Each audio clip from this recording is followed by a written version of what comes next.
من يهده الله فلا مضل له ومن يضلله فلا هادي له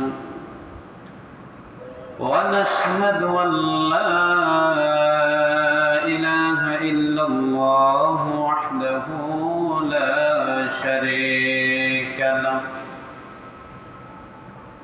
ونشهد أن سيدنا وسندنا وحبيبنا وطبيبنا وطبيب قلوبنا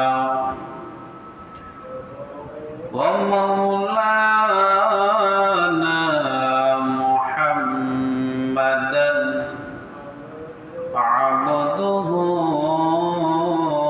ورسوله الذي أرسله بالحق بشيرا ونذيرا وداعيا إلى الله بإذنه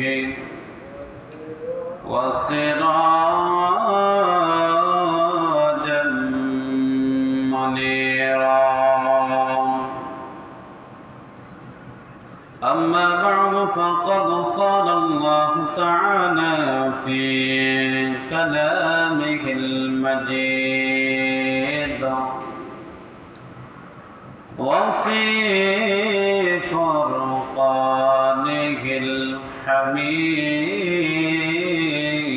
الحميد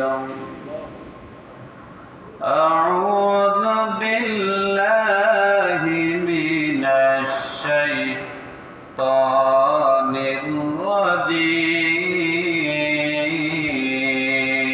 الرجيم بسم الله الرحمن الرحيم فيه آيات بينات مقام إبراهيم ومن دخله كان آمنا ولله على الناس حج البيت من استطاع إليه سبيلا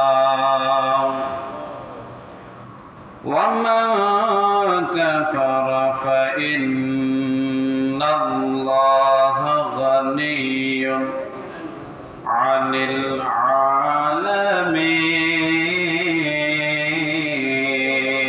العالمين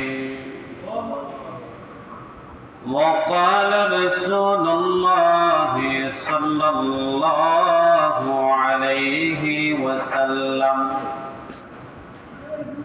بني الإسلام خمس شهادة أن لا إله إلا الله وأن محمدا رسول الله وإقام الصلاة وإيتاء الزكاة والحج وصوم رمضان أو كما قال عليه الصلاة والسلام صدق الله العظيم وصدق رسوله النبي الكريم ونحن على ذلك لمن الشاهدين والشاكرين والذاكرين والحمد لله رب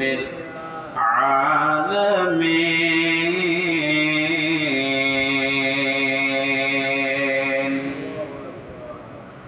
إن الله وملائكته يصلون على النبي يا أيها الذين آمنوا صلوا عليه وسلموا تسليما مرحبا يدور شريف بريد اللهم صل على محمد وعلى آل محمد كما صليت على إبراهيم وعلى آل إبراهيم إنك حميد مجيد اللهم بارك على محمد وعلى آل محمد كما باركت على إبراهيم وعلى آل إبراهيم إنك حميد مجيد السلام عليكم ورحمة الله وبركاته وعليكم السلام ورحمة الله وبركاته আল্লাহ পাকের দরবারে অসংখ্য অগণিত শুকর ও সুজুদ যে আল্লাহ পাক অত্যন্ত দয়া করে মায়া করে মহব্বত করে আল্লাহর ঘর মসজিদে আসার এবং বসার তৌফিক দিয়েছেন। তাই আমরা অন্তরস্থল থেকে জুড়ে সরে আমরা একত্রিত হইয়া আল্লাহর শুকরিয়াটুকু আদায় করে বলি আলহামদুলিল্লাহ। আমরা সুস্থ আছি, ভালো আছি, তার জন্য আমরা আল্লাহ দরবারে সকলে বলি আলহামদুলিল্লাহ। সবগুলো ক্যান্সার যাতে করে না ওটাউটি করে।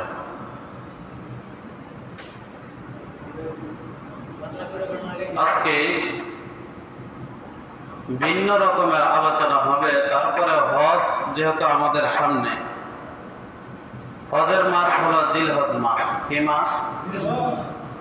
কিন্তু প্রত্যেকটা জিনিসের প্রস্তুতি আগে নিতে হয়। যারা হজ করবে কমপক্ষে অনেকে আছে 5 বছর আগে প্রস্তুতি নেয়। পাসপোর্ট বানাইতে হয়, বিভিন্ন ধরনের দৌড়াদৌড়ি আছে। এই 5 বছর আগে প্রস্তুতি নিতে হয়। তার জন্য আল্লাহ রাসূল বলেছেন শাওয়াল থেকে লাগায়া জিলকদ, জিলহজ এইগুলো হলো হজের মৌসুম, হজের মাস। আল্লাহ পাক যেন আমাদের উভয়কে শোনার এবং আলোচনা করার মতো তৌফিক দান করেন। সকলে বলি আমা তাওফিক ইল্লা বিল্লাহ। আমরা সর্বপ্রথম জেনে নেই হজ কার উপরে ফরজ। কার উপরে ফরজ? হজ কিন্তু সবার উপরে ফরজ না। নামাজ যেভাবে ঢালাও ভাবে ফরজ প্রত্যেক মুসলমানের উপরে, হজ কিন্তু এমন ভাবে না। আল্লাহ পাক কুরআনুল কারীমের 3 নম্বর সূরা সূরাতুল আলে ইমরানের 96 নম্বর মধ্যে 96 আয়াতের মধ্যে বলেন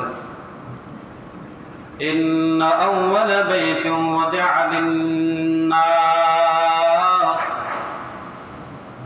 আল্লাহ বলেন নিশ্চয় এটা প্রথম ঘর যা মানব জাতির জন্য স্থাপন করা হয়েছে, তৈরি করা হয়েছে, বানানো হয়েছে। এই ঘরটা কোন ঘর? বাইতুল্লাহ। কোনটা? বাইতুল্লাহ, যা মানুষদের জন্য বানানো হয়েছে, স্থাপন করা হয়েছে, তৈরি করা হয়েছে। আল্লাহ বলেন লাল্লাযী বিবাক্কাতা, ওই ঘরটা হলো মক্কায় অবতীর্ণ। মুবারাকান ওয়া হুদাল লিল আলামিন। আল্লাহ বলেন এই ঘরটা বড় বরকতময়, বরকতপূর্ণ ঘর। এটা বিশ্ববাসীর জন্য হেদায়েতপূর্ণ। বিশ্ববাসীর জন্য কি? হেদায়েত। হেদায়েতের মারকাজ হলো বাইতুল্লাহ। সুবহানাল্লাহ। তারপরে আয়াতের মধ্যে 97 নম্বর আয়াতের মধ্যে আমার আল্লাহ জানিয়ে দিলেন ফীহি আয়াতুম বাইয়িনাতুম মাকামু ইব্রাহিম। আল্লাহ বলেন তাতে রয়েছে স্পষ্ট নিদর্শন বলি। এই ঘরের আশেপাশে নিদর্শন রয়েছে। 1 নম্বর হলো মাকাম ইব্রাহিম। যারা হজ করতে গেছেন দেখবেন বাইতুল্লাহর কাছে একটা মিনার আছে স্বর্ণ কালারের। কি কালারের? যারা বাইতুল্লাহর মধ্যে গেছেন এটা হলো মাকাম ইব্রাহিম। ওই মিনারের মতো স্বর্ণ কালারের, ওইটার ঘরের ভিতরে একটা পাথর আছে ছোট, ওইটাকে মাকাম ইব্রাহিম বলা হয়। আল্লাহ বলেন এক নাম্বার নিদর্শন বাইতুল্লাহ শরীফের আশেপাশে আমি মাকাম ইব্রাহিম রেখেছি। 2 নাম্বার নিদর্শন আল্লাহ বলেন মাকাম ইব্রাহিম ওয়া মান দাখালাহু কানা আমিনা, আর ওই ঘরের ভিতরে যারা প্রবেশ করবে তারা নিরাপদ হয়ে যাবে। কি হয়ে যাব? নিরাপদ। ওই জায়গার নিরাপত্তা আমার স্বয়ং আল্লাহ নিয়েছেন। সুবহানাল্লাহ। নিরাপত্তা কে নিয়েছেন? আল্লাহ নিয়েছেন। তারপরে হজ যেন ফরজ হয়েছে, এর আয়াতের মধ্যে বলেন ওয়ালিল্লাহি আলান নাসি হিজ্জুল বাইতি মান ইসতাতা'আ ইলাইহি সাবিলা।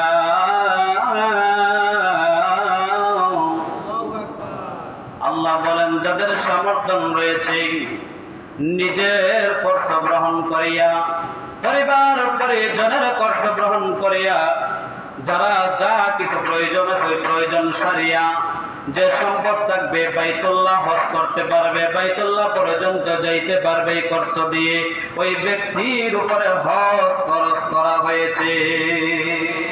সুবহানাল্লাহ। বাইতুল্লাহ কি করা হয়েছে? কার জন্য? নিজের খরচ গ্রহণ করিয়া পরিবার পরিজন যারা আছে ওই ঘরের ভিতরে সকলের খরচ গ্রহণ করিয়া যে উপরে টাকাগুলা থাকবে ওইগুলা দিয়া যদি বাইতুল্লাহ পর্যন্ত যাইতে পারেন, আসতে পারেন, তাহলে আপনার উপরে কি হজ ফরজ। গরিবের জন্য আল্লাহ হজ ফরজ করেন নাই। আল্লাহ কারো প্রতি জুলুম করেন নাই, এটার থেকে বুঝতে হবে। তারপরে আসুন আমরা কয়বার হজ করব হাদিস থেকে জেনে নেই। মুসলিম শরীফের 3148 নম্বর হাদিসের মধ্যে আবু হুরায়রা রাদিয়াল্লাহু তাআলা আনহু আল্লাহর রাসূল সাল্লাল্লাহু আলাইহি ওয়াসাল্লামকে বললেন, ও নবী, হজ কি আমাদের উপরে ফরজ হয়েছে? আল্লাহর নবী জনগণের উদ্দেশ্যে একটা ভাষণ দিলেন। ডাক দিয়া বললেন, ও জনগণ, তোমরা শোনো, তোমাদের উপরে হজ ফরজ করা হয়েছে। এক ব্যক্তি আল্লাহর রাসূলকে বললেন, ইয়া রাসূলুল্লাহ, হজ কি প্রতি বছরে আমাদের উপরে ফরজ হয়েছে? কয় বছরে? প্রতি বছরে কি হজ ফরজ করা হয়েছে? আল্লাহর নবী বললেন, কোনো কথা বললেন না, চুপ থাকলেন। দ্বিতীয়বার বললেন, হজ কি প্রতি বছরে ফরজ হয়েছে? দ্বিতীয়বার নবীজি কোনো কথা বললেন না, চুপ থাকলেন। তৃতীয়বার বললেন, তৃতীয়বার চুপ থাকলেন। চতুর্থবার ডাক দিয়া বললেন, সাহাবী, আমি যদি শুধু হ্যাঁ বলতাম তাহলে প্রতি বছরে তোমাদের উপরে হজ ফরজ হয়ে যাইত। আমাদের উপরে হজ কি তো ফরজ হয়ে যাইত প্রতি বছরে বছরে। আমি নবী জানি তোমাদের উপরে প্রতি বছরে হজ করা বড় কষ্টদায়ক হবে। কারণ হলো তোমরা প্রতি বছরে হজ করতে পারবে না, তার জন্য একবার শুধু হজ করা তোমাদের উপরে ফরজ। কয়বার? একবার। তারপরে আসেন আরেকটা হাদিস ইবনে আব্বাস রাদিয়াল্লাহু তাআলা আনহু থেকে বলেন, হযরত আব্বাস রাদিয়াল্লাহু তাআলা আনহু বর্ণনা করেন, সাহাবীদেরকে একত্রিত নিয়ে বসছেন রাসূলুল্লাহ সাল্লাল্লাহু আলাইহি ওয়াসাল্লাম। আল্লাহর নবী সাহাবীদের উদ্দেশ্যে ডাক দেয়া বললেন, ও সাহাবীরা, তোমরা কয়বার হজ করতে চাও? সাহাবীরা বললেন, ইয়া রাসূলুল্লাহ, ইয়া হাবিবাল্লাহ, আপনি যতবার বলেন ততবার হজ করতে আমরা রাজি। সাহাবীদেরকে উদ্দেশ্য করে ডাক দেয়া বললেন, ও সাহাবীরা, শুনো, তোমাদের উপরে একবার শুধু হজ করা ফরজ, আর যতবার যাইবা ততবার হলো তোমাদের উপরে নফল। কি নফল? একবার শুধু বাইতুল্লাহ গিয়ে হজ করা ফরজ। বলুন তো কয়বার যাওয়ার দরকার? কয়বার? একবার শুধু গিয়া বলতে হবে, আসসালাতু ওয়াসসালামু আলাইকা ইয়া রাসূলুল্লাহ, আসসালাতু ওয়াসসালামু আলাইকা ইয়া হাবিবাল্লাহ। নবীজির রওজার সামনে দাঁড়ায় সালাম দেওয়া, বাইতুল্লাহ হজ করা, তাওয়াফ করা একবার শুধু মুসলমানদের জন্য ফরজ। আর যতবার যাইবেন একবারের বেশি সবগুলো হলো নফল। সবগুলা কি নফল? আমি বলি, আমার সহজ কথা হলো, এত বারে বারে হজে না যাইয়া গরিব দুঃখী অসহায়কে সাহায্য করেন একবার হজ কইরা। কয়বার? একবার হজ তো ফরজ আদায় হয়ে গেছে। গরিব অসহায় মানুষের পাশে যদি দাঁড়ান, স্বয়ং আল্লাহ পর্যন্ত আপনার জন্য খুশি হয়ে যাবে। কি হবে? খুশি হবে। তাহলে হজ করলে কি ফজিলত? আল্লাহর নবী বিশ্ব নবী রাহমাতুল লিল আলামিন জানিয়ে দিলেন, হে উম্মতেরা, তাআলা হজ করলে কি ধরনের ফজিলত রয়েছে। মার গর্ভে থেকে যে ব্যক্তি হজ কইরা যে দেশের থেকে আসুক না কেন ওই দেশে যখন ফিরে যায়, ওই দেশে ফিরে এমন ভাবে যায় যেমন মার গর্ভ থেকে ভূমিষ্ঠ হওয়া সন্তান যেমন নিষ্পাপ, হজ করে দেশে ফিরলো এমন নিষ্পাপ হয়ে যায়। হজের ফজিলত আছে নাকি? সকল গুনাহ আল্লাহ কি করে দেয়? মাফ করে দেন। কারণ হলো হালাল টাকায় হজ করতে হইব। কি টাকা? হালাল টাকায় হজ করতে হবে। জোর জুলুম কইরা টাকা পয়সা জমাইয়া ওই হজ করলে আল্লাহর দরবারে কবল হবে না। শয়তান আপনারা দেখে হাসব। বুঝেন না কথা? এইদিকে তাকান। এই বাহিরে কাটাই ফেমিয়া করতেছে। হ্যাঁ, কি বলছে বুঝেননি? এদিকে তাকান, সবাই খেয়াল করেন। কি বলছে বলেন? হজ যদি আপনি আসেন, যে দেশ থেকে গেছেন ওই দেশে আসলে নিষ্পাপ হয়ে, কিন্তু হালাল টাকায় হজ করতে হবে। কি টাকায়? হালাল টাকায় যদি হজ করেন তাহলে আপনার জীবনের গুনাহ আল্লাহ মাফ করে দিবেন। আর যদি হারাম টাকা হয় আপনার গুনাহ সওয়াব হবে দূরের কথা, আপনার আমলনামায় আল্লাহ গুনাহ ঢুকায় দিবেন। কারণ হলো ওইটা হালাল নয়, ওইটা হারাম। আল্লাহ বলেন আমি হারাম রে পছন্দ করি না। হারাম রে কি করেন না? পছন্দ করেন না, এটা জানতে হবে। তারপরে যারা সামর্থ্য আছে, যারা হজ করার সামর্থ্য আছে, টাকা আছে, পয়সা আছে, ধন সম্পদ আছে, আল্লাহর নবী জানিয়ে দিলেন যারা হজ করার সামর্থ্য রয়েছে তারা হজ করে না, কিন্তু আমার আল্লাহ বলেন তারা যেন ইহুদি নাসারা হয়ে মারা যায়, আমি আল্লাহর কিছু আসে যায় না। আমি আল্লাহ কিছু আসে যায় না, কারণ টাকা আছে, পয়সা আছে, তারপরে বিভিন্ন ধরনের বাহানা দেখা আসেনি এরকম বাহানা দেখা তো আমার ছেলেটারে বিয়া করাইছি না, মেয়েটারে বিয়া দিছি না, এখন কি আর হজ তারারে না আগে হজ করার লাগবো। হজ মানে বোঝেননি? তারার বিয়া সাথে আগে দিয়া তারপরে না হজ যাইতা। আল্লাহ কয় তোমার উপরে আগে হজ ফরজ, আগে হজ করে আসো তারপরে বিয়া শাদী দিও। যেটা আগে ফরজ হয়েছে এটা আগে আদায় করো, তারপরে না তারপর একটা চিন্তা করতেন। আমাদের মধ্যে বিভিন্ন ধরনের বাহানা আছে, ওই বাহানা করলে আল্লাহ বলেন ইহুদি হয়ে মরো অথবা নাসারা হয়ে মরো, আমি আল্লাহর কিছু আসে যায় না। আল্লাহ কি কিচ্ছু আসে যায় না। তাহলে হজ করার দরকার আছে না নাই? সামর্থ্যবান যারা আছেন, সামর্থ্যবান যারা আছেন, বেশি টাকা পয়সা আছে, বরণ পোষণ দিয়ে নিজের সন্তান আদের স্ত্রীর, তারপরে যে টাকা আছে হিসাব করবেন গিয়া বাড়িতে যে আমি হজে যাওয়ার টাকা আমার কাছে আছে কিনা। তাহলে আপনার উপরে কি ফরজ? হজ ফরজ ইনশাআল্লাহ। আল্লাহ যেন আমাদের সবাইকে আল্লাহর ঘরের, আল্লাহ রাসূলের ঘরের মেহমান হিসেবে কবুল করেন। সকলে বলে আমিন। একটি হাদিস হলো, সবাই খেয়াল করবেন, বুখারী শরীফের মধ্যে আসছে ৬৪৯৬ নম্বর হাদিস। কয় হাজার?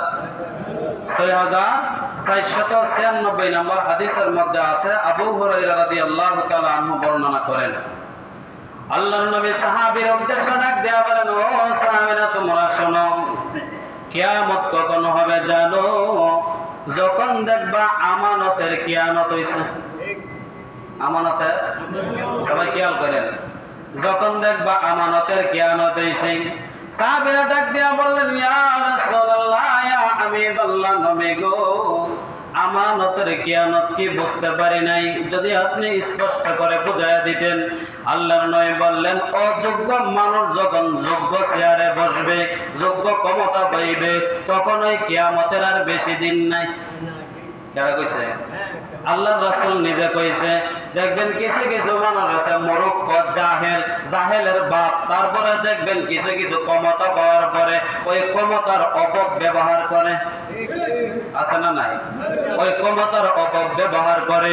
আল্লাহর নবী জানিয়ে দিলেন, যদি অযোগ্য ব্যক্তিকে যোগ্য ক্ষমতার জায়গার মধ্যে বসানো হয়, যোগ্য চেয়ারের মধ্যে বসানো হয়, সে ভালো কাজ করার থেকে খারাপ কাজ বেশি করবে। ভালো কাজ থেকে খারাপ কাজ বেশি করবে।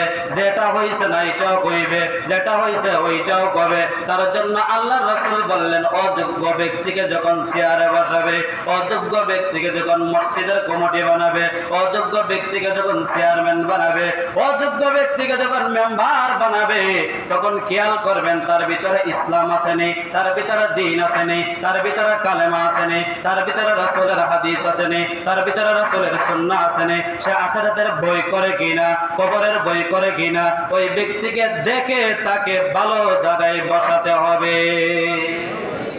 কি করতে হবে? ভালো জায়গায় বসাতে হবে।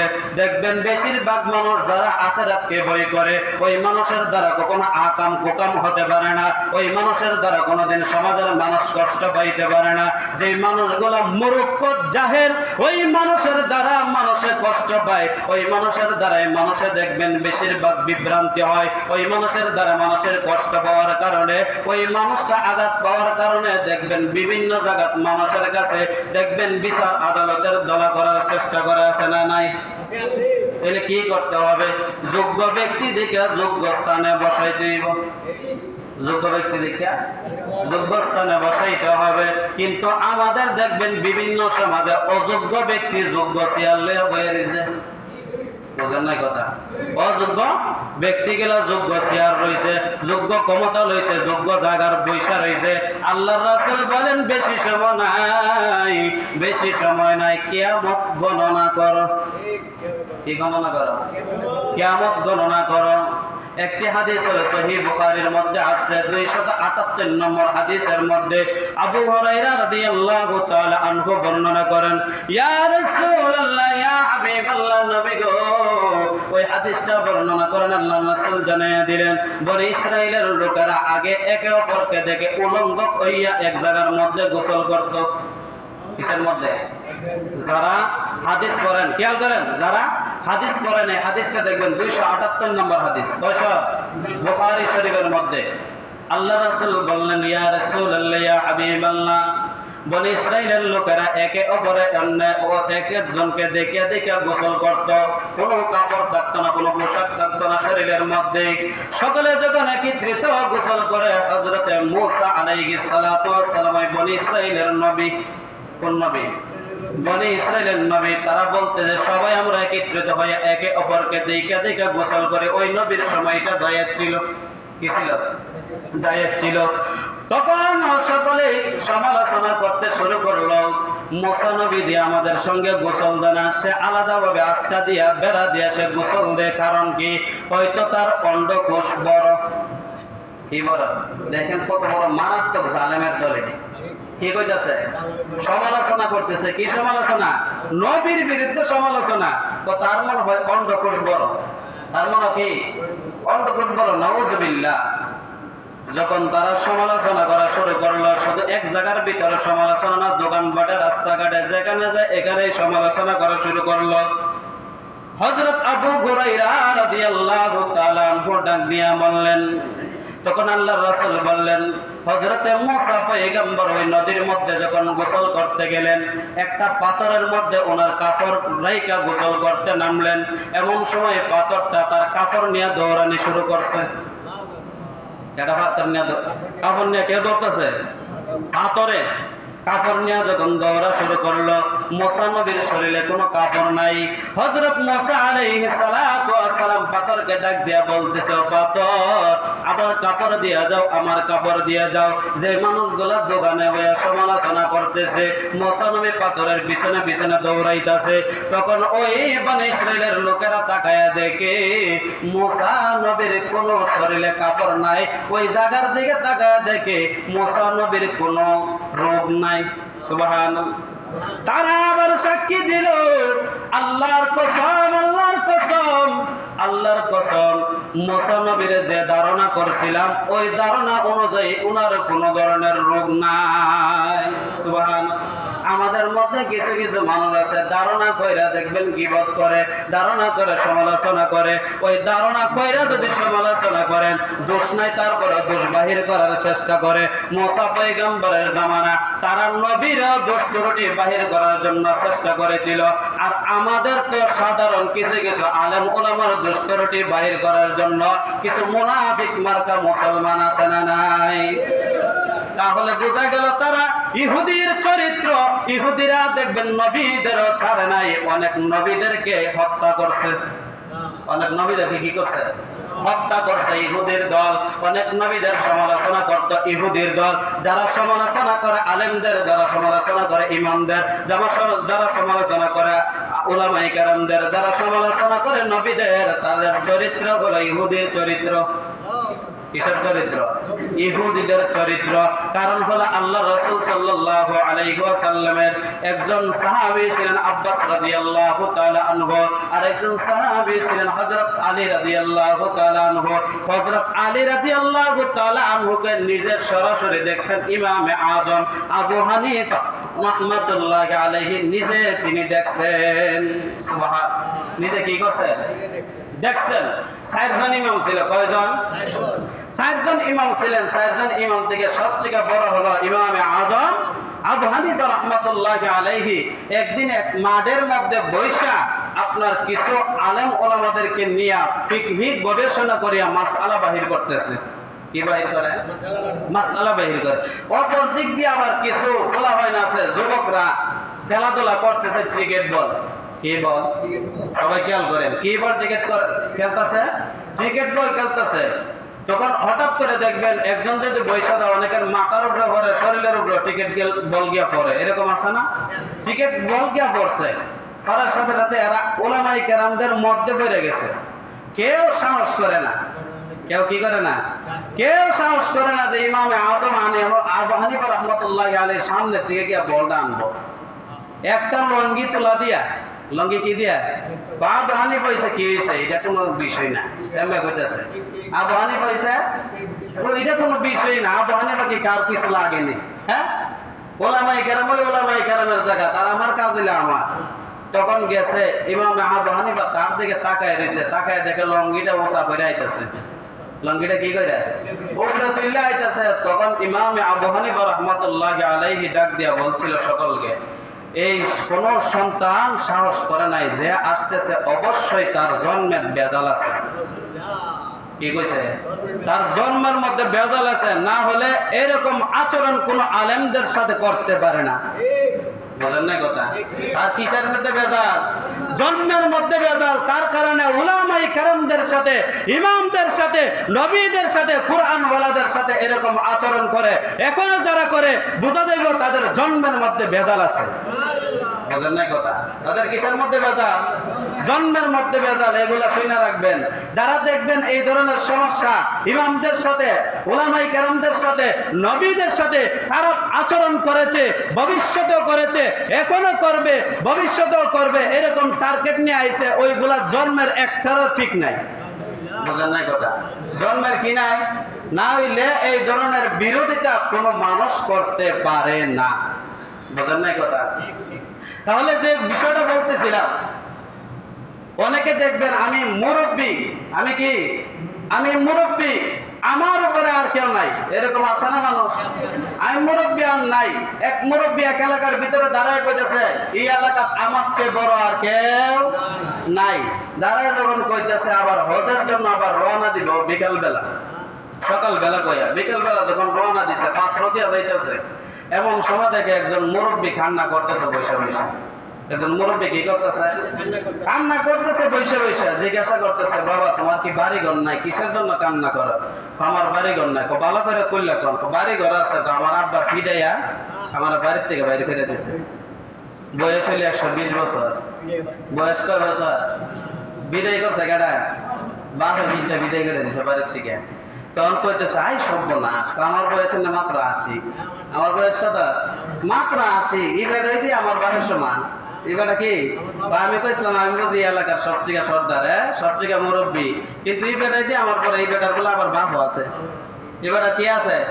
বাপও আছে। তখন কইছেন, চলেন আমি আপনার এটা সমাধান করে দিব। আপনার আব্বারে দেখার বড় শখ। আপনার আব্বারে দেখা সহজ করে করুন, আপনার আব্বার আগে দেখে লই।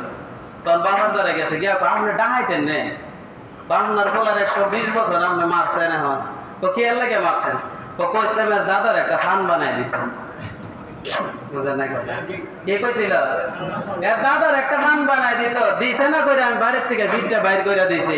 তাইলে তাড়াতাড়ি ওই বৃদ্ধ যে ক্ষমতাশীল, ক্ষমতার বাহাদুরি দেখাইছিল, তাড়াতাড়ি খানা ধরে আল্লাহ, আমি মনে করছিলাম আমি বড়, এর বাপ আছে, এর দাদাও আছে, এর 14 গোষ্ঠী দেওয়া আছে, আর আমি বেটাগিরি যাই, আল্লাহ তওবা করলাম, আর জীবনে এগুলা করতাম না। আল্লাহু আকবার। এরকম আছে না নাই? হ্যাঁ, এইগুলা ছাইরা দিতে হইব। যারাই করেন মুনাফিকি, অহংকার, বিদ্বেষ, হিংসা যার ভিতরে থাকবো, নামাজ রোজায় কোনো কাজ হইতো না। নামাজ রোজায় আল্লাহ রাসূল বলছে যার ভিতরে হিংসা আছে আমল গুলা লাকড়ির মতো ফুরাইয়া সার কার করে দেয়। আমল গুলা কি এখান থেকে সেজদা দিবেন, মসজিদের বারিন্দায় গিয়া গিবত করবেন, আপনার আমল গুলা কি ওই যার গিবত করছেন এরে দিয়া লাইছেন, যার গিবত করছেন এরে দিয়া লাইছেন।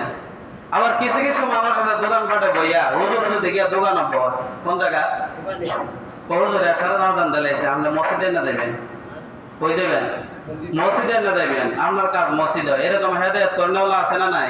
হুজুর এরকম মসজিদে যাইত, হুজুরের কাজ হচ্ছে মসজিদে হওয়া, আবার এরকম সাহস দেখায়, এরকম আছে না নাই? হ্যাঁ, হুজুর হেদায়েত করে, নিজের হেদায়েতের কোনো দরকার নাই, এরকম নাই?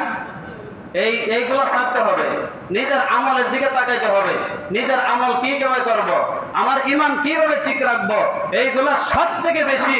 যদি ঈমান ঠিক না থাকে, আমল ঠিক না থাকে, তাহলে জান্নাতে যাওয়া সম্ভব না।